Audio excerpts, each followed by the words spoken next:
যোৱা নিশা প্ৰতিযোগিতামূলক নিট প্ৰৱেশ পৰীক্ষাৰ ফলাফল ঘোষণা কৰা হ'ল। এই ফলাফলত শিৱসাগৰৰ পটেঞ্চিয়েল এণ্ড কনচেপ্ট একাডেমীৰ বহুকেইগৰাকী পৰীক্ষাৰ্থী সফলতাৰে উত্তীৰ্ণ হৈছে। এই শিক্ষানুষ্ঠানখনৰ পৰা 18 গৰাকী পৰীক্ষাৰ্থীয়ে এই পৰীক্ষাত অৱতীৰ্ণ হৈছিলে আৰু 10 গৰাকীও অধিক ছাত্ৰ ছাত্ৰী কোৱালিফাই হৈছে আৰু 4 গৰাকী ছাত্ৰ ছাত্ৰীয়ে তেওঁলোকে 450ৰো অধিক নম্বৰ লাভ কৰি মেডিকেলত সিট প্ৰৱেশ পঢ়িবলৈ অধ্যয়ন কৰিবলৈ সুযোগ লাভ কৰাটো প্ৰায় নিশ্চিত হৈছে, যাৰ বাবে তেওঁলোকে বৰ্তমান আনন্দ প্ৰকাশ কৰিছে। তথাপিতো যিহেতু এই পৰীক্ষা এবাৰ দুবাৰকৈ অনুষ্ঠিত কৰিবলগীয়া হ'ল, বিতৰ্ক হ'ল, পৰীক্ষাৰ প্ৰশ্নকাকত ফালিল হৈছিলে, বৰ্তমান যিয়ে নহওক পৰীক্ষাৰ ফলাফল দিলে, এওঁলোকে ভাল ফলাফল কৰিছে। এওঁৰ নাম হৈছে ৰুণালী দেউৰী। তেওঁ এই শিক্ষা প্ৰতিষ্ঠানখনৰ পৰা পৰীক্ষাত অৱতীৰ্ণ হৈছিল আৰু 538 নম্বৰ লাভ কৰিছে। মই প্ৰথমে তোমাক অভিনন্দন জনাইছো। এই ফলাফলক লৈ তুমি সুখী নে? ধন্যবাদ। ফলাফলটো আচলতে ইমান ভাল হৈছে বুলি মই নকওঁ, কিন্তু মই সন্তুষ্ট। কেনেধৰণে প্ৰস্তুতি মই চলাইছা? স্কুল থাকিলে ইয়াততো পঢ়াটো হয়েই, এনে 3টা 4টা কেতিয়াবা। তো স্কুল থকা সময়ত মই 6 ঘণ্টা চেল্ফ ষ্টাডি কৰিবলৈ ট্ৰাই কৰোঁ আৰু স্কুল নথকা কেইদিন মই 6 ঘণ্টাতকৈ ওপৰ মানে এনেকৈ 10-12 ঘণ্টা এনেকৈ পঢ়িবলৈ চেষ্টা কৰোঁ। তো আৰু এনেকৈ ইয়াৰ পৰা মডিউলো দিছিলে, তো সেইবোৰ প্ৰেক্টিচ কৰোঁ, ডাউটবোৰ টিচাৰ্ছসকলক সোধোঁ আৰু আমাৰ মেণ্টৰো দিছিলে, এনেকৈ মেণ্টৰশ্বিপ প্ৰগ্ৰেম হয় ইয়াত। তো সেইটো হিচাপতো আমাৰ চব কি পঢ়িছোঁ, কি নাই পঢ়া, সেইবোৰ চব ডিটেইল লৈ থাকে। তো সেনেকেই প্ৰিপেয়াৰ কৰিছিলোঁ।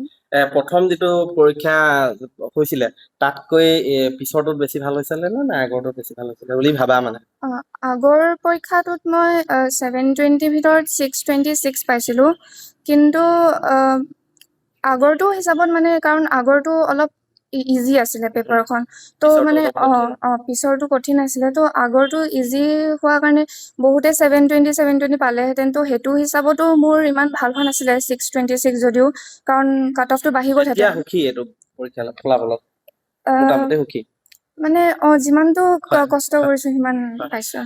তোমাৰ নামটো? হয়, মোৰ নাম দৰ্শনা আৰন্ধৰা। কিমান পাইছে নম্বৰ? মই 458 পাইছো। অভিনন্দন জনাইছো। ধন্যবাদ। প্ৰস্তুতি চলাইছিলা? প্ৰস্তুতি বুলি ক'বলৈ গ'লে ইয়াত স্কুল আৱাৰ্ছততো পঢ়া হয়েই, তাৰ পাছত ঘৰত গৈ প্ৰায় 6 to 7 আৱাৰ্ছ প্লাছ প্ৰিপেৰেশ্যন মানে কৰিবলৈ চেষ্টা কৰোঁ, আৰু বন্ধত প্ৰায় 14 নহ'লে নতুবা 12 আৱাৰ্ছ প্ৰায় ট্ৰাই কৰোঁ কৰিবলৈ। আৰু বাকী ইয়াৰ কোচিঙৰ পৰা বহুতখিনি হেল্পো কৰিছিলে। ছাৰহেঁতি মেমহেঁতি বহুত লাগিও আছিলে, পেৰেণ্টছেও বহুত ছাপৰ্ট কৰিছিলে, আৰু লগতে মানে নিজৰো সেইখিনি দিবলৈ চেষ্টা কৰিছিলোঁ যিমানখিনি পাৰোঁ। আৰু এগৰাকী আছে মুজাহিদ ইছলাম বৰা, এওঁ লাভ কৰিছে 529 নম্বৰ লাভ কৰিছে। অভিনন্দন জনাইছো। কি ক'বা এই ফলাফল লাভ কৰি? মই মানে যোৱাবাৰতকৈ এইবাৰ পেপাৰ কঠিন কাৰণে এইবাৰৰ মাৰ্কছটো ভালেই যেন লাগিছে। মই সন্তুষ্টই হয় এইবাৰ মাৰ্কছ হ'লে। কেনেধৰণে প্ৰস্তুতি চলাইছিলা?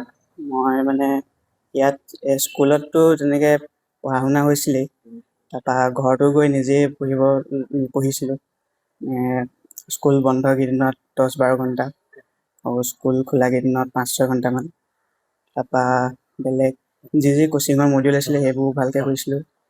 ইয়াৰ প্ৰতিষ্ঠানখনৰ এগৰাকী আছে শিক্ষাগুৰু আছে, মই আপোনাৰ ওচৰলৈ আহিছোঁ। আপোনাৰ শিক্ষানুষ্ঠানখনত ফলাফল ভালেই হয় প্ৰতি বছৰে, এইবাৰ কি ক'ব এইবাৰ পৰীক্ষা সন্দৰ্ভত? হয়, যথেষ্ট কষ্ট কৰিছিলে আমাৰ ছাত্ৰ ছাত্ৰীবিলাকে, আৰু দুবাৰ নিট দিবলগীয়া হোৱাৰ কাৰণে তেওঁলোকে অলপমান নাৰ্ভাছ হৈছিলে বাৰু তেওঁলোকে অলপমান, কিন্তু যেতিয়া ৰিনিট হ'ব বুলি যেতিয়া ঘোষণা কৰা হৈছিলে তাৰ লগে লগে আমি সকলো ছাত্ৰ ছাত্ৰীৰ লগত চৰ্চা কৰিছিলোঁ, আলোচনা কৰিছিলোঁ, আৰু কেনেকৈ তেওঁলোকে আৰু এমাহ কেনেকৈ পঢ়িব লাগে, কেনেকৈ আগবাঢ়িব লাগে, আৰু বহুতে অলপমান ভয় খাইছিলে, নাৰ্ভাছ হৈছিলে। তো সেইবিলাকৰ কাৰণে আমি যিমান পাৰোঁ আমি ছাপোৰ্ট কৰিছিলোঁ, আৰু যথেষ্ট ভাল ফলাফল দেখাব পাৰিছে ল'ৰা ছোৱালীবিলাকে, ভাল লাগিছে। মই এগৰাকী অভিভাৱকৰ ভাষ্য ল'ম।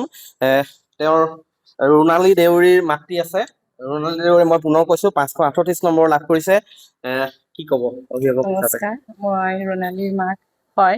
তাই বহুত কষ্ট কৰিছিলে প্ৰথম নিটটো, যিমান 2 বছৰ ধৰি একেৰাহে যিখিনি কষ্ট কৰিছিলে সেই কষ্ট হিচাপে তাই সেইটো ভালেই পাইছিলে বুলি ভাবিছোঁ 626 পাইছিলে কিন্তু এতিয়া যেতিয়া মাজৰ এমাহ গেপ পৰি গ'ল তেতিয়া কিন্তু জোৰটো তাই অকণমান কমা নিচিনা লাগিলে মানে নহ'লে চাগে আৰু ভাল হ'লহেঁতেন আৰু যিমানখিনি ৰিজাল্ট ভাল হ'ল এতিয়ালৈকে সেইখিনি পটেঞ্চিয়েলৰ কাৰণে হৈছে পটেঞ্চিয়েল এণ্ড কনচেপ্ট এডুকেশ্যন যিহেতু তাইক মানে 9ৰ পৰাই হেৰি কৰি আছে গাইড দি আছে আৰু এই যি খেলি মেলি দেখিছে এনেকুৱা ধৰণৰ খেলি মেলি আচলতে দূৰ হ'ব লাগে বুলি আপুনিও নিশ্চয় ভাবে সেয়াকে বুজাইছে এই পৰীক্ষা ধৰি লওক প্ৰশ্ন কাকত একদম ভাবোৱে আমি আৰু ল'ৰা ছোৱালী মানসিকভাৱে বহুত ভাগি যায় তাৰমানে এই মানে এনেকুৱা হৈ গৈছিলে মোৰ কি হ'ব মানে মই নিদো এনেকে মানে হেৰি হৈ গৈছিলে মাইণ্ডটো মানে বহুত বেয়া হৈ গৈছিলে হতাশ হৈ গৈছিলে বহুত বুজাবলগীয়া হয় কেইদিনমান বুজোৱাৰ পিছতহে আকৌ নতুনকে মানে মটিভেট হৈছে মানে ধৰক পঢ়িব হয় বহু হতাশা বহু পৰীক্ষাৰ্থীলৈকে নামি আহিছিলে